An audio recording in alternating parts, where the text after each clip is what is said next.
भी उसे ठीक से याद नहीं रख पाते। इस धरती पर एक ऐसे संत हुए जिनका नाम था दत्तात्रेय। अत्यंत असाधारण व्यक्ति। उनके 24 गुरु थे, 24, पर उन 24 में से एक भी मनुष्य नहीं था। जरा इस बात को महसूस करो। जिस व्यक्ति को आज भी संसार गुरुओं का गुरु मानकर पूजता है, उसने स्वयं किसी मनुष्य के चरणों में बैठकर शिक्षा नहीं ली। उसके सामने न कोई आचार्य था, न कोई खुली हुई पुस्तक, न कोई परंपरा जिसमें वह बंधा हो।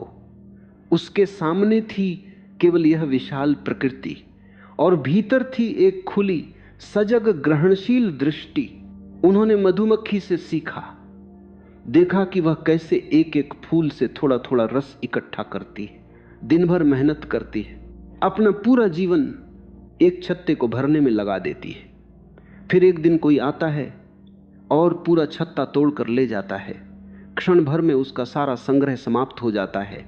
दत्तात्रेय ने इससे जाना कि जो व्यक्ति जीवन भर केवल इकट्ठा करता रहता है, अंत में उसके हाथ में कुछ नहीं बचता। संग्रह करने वाला अंततः खो देता है। उन्होंने हिरण से सीखा, कितना सुंदर, कितना तेज, कितना सतर्क प्राणी। पर जब शिकारी बांसुरी बजाता है तो वही हिरण सब कुछ भूलकर उस मधुर ध्वनि की ओर खिंचा चला आता है और तीर उसके हृदय में उतर जाता है। दत्तात्रेय ने समझा कि जो प्राणी मीठी ध्वनियों, सस्ती सुंदरताओं और क्षणिक आकर्षणों के पीछे भागता है, वह अंत में स्वयं को खो देता है। उन्होंने समुद्र से सीखा। समुद्र कितना विशाल है, फिर भी अपनी मर्यादा कभी नहीं तोड़ता। हजारों नदियां उसमें आकर मिलती हैं, फिर भी वह न ऊपर उठता है न नीचे गिरता है। गहराई कभी अपनी सीमा नहीं भूलती। उन्होंने अग्नि से सीखा। अग्नि जिसके पास जाती है उसे अपने जैसा बना देती है, पर स्वयं अपना रूप नहीं बदलती। वह जलाती है पर जलती नहीं। वह बदलती है पर बदली नहीं जा सकती। लेकिन इन सबसे गहरी बात उन्होंने चांद से सीखी। जरा रुको, थोड़ी देर के लिए रुको। ये बात बहुत धीरे धीरे समझने जैसी है। चांद वही चांद जो हर रात आसमान में निकलता है, वही जिसे देखकर सदियों से प्रेमी कविताएं लिखते आए हैं, वही जिसकी ओर देखकर माएं अपने बच्चों को कहानियां सुनाती हैं, वही जिसे देखकर थका हुआ राहगीर एक पल को ठहर जाता है और उसके चेहरे पर हल्की मुस्कान आ जाती है। पर क्या तुमने कभी ध्यान दिया है कि चांद हर रात पूरा नहीं होता?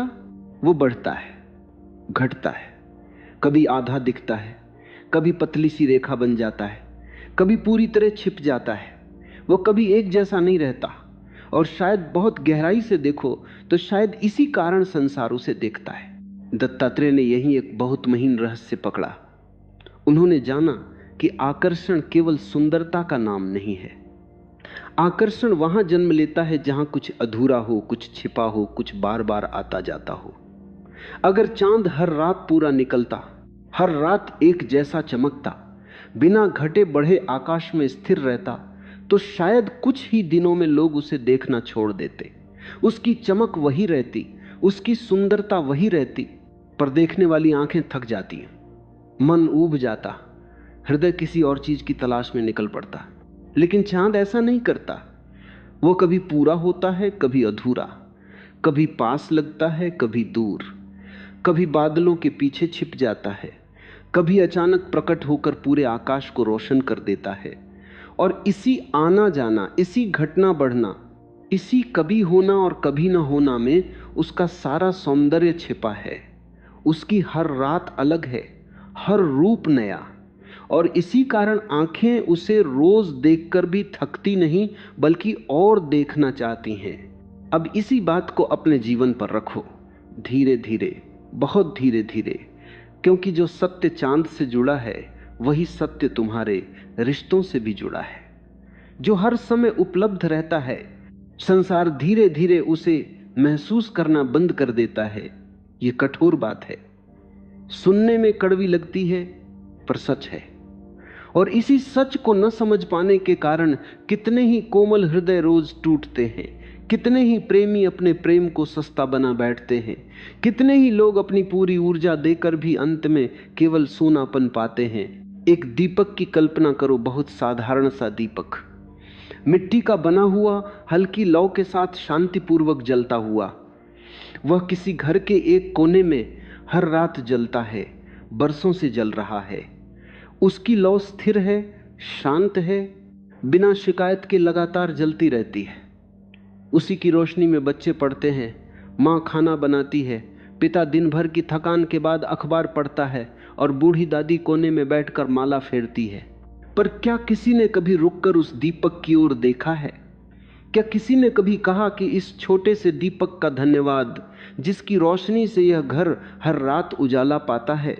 नहीं, कोई नहीं देखता, कोई नहीं कहता। दीपक बस है और शायद इसी कारण अदृश्य हो गया है। उसकी मौजूदगी इतनी निश्चित, इतनी स्थायी हो चुकी है कि अब कोई उसे महसूस भी नहीं करता। लेकिन सोचो, एक रात वह दीपक न जले, किसी एक रात वह बुझा रह जाए, तब क्या होगा? पूरा घर जैसे एक अनकहे सन्नाटे में डूब जाएगा।